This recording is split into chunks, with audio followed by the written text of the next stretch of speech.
or future governments would decide to give the subsidies back to business or the tax breaks back to business. Well, that's right. But who would you rather make those decisions? Unelected bureaucrats in Brussels, or the people we elect in Westminster? And fundamentally, that's democracy. So yeah, fine. Yeah, but we would take them out of Parliament if they didn't make the right decisions for business.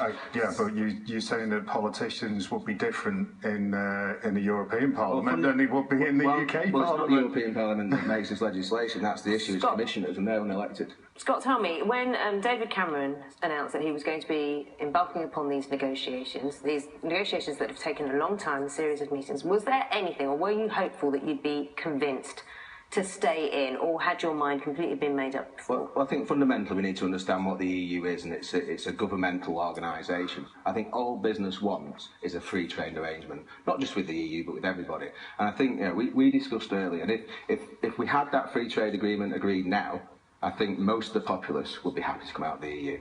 And even with the spectre of that being renegotiated in the future? Well, I think we've got to get on with that. I mean, that's one of the things that I think we should be spending the time doing that. What's going to happen with tariffs, what's going to happen with the VAT, etc.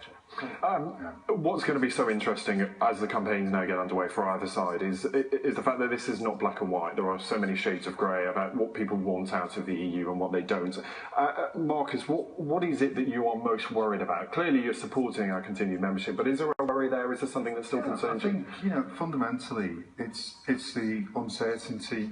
Will overall GDP drop within the UK? I know there's figures, and there's been several people saying there won't be an effect. There might be a 2.5% drop. Some figures are saying 10%.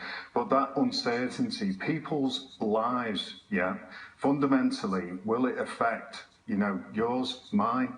Will we be able to say that things will remain the same? And that's why I think it's better to keep with the status quo.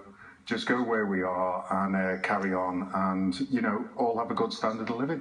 I think there's one thing that's certain in business: things change. We have to innovate. We've got an economy that always moves. So this is just one thing that a business will consider. And there's one thing for sure: businesses in the UK will adapt to whatever the environment is. Okay. We could talk a lot about this, couldn't we? You two could argue a lot about this. Scott, Marcus, many, many thanks. Nice to see you. Thanks very much. Cheers.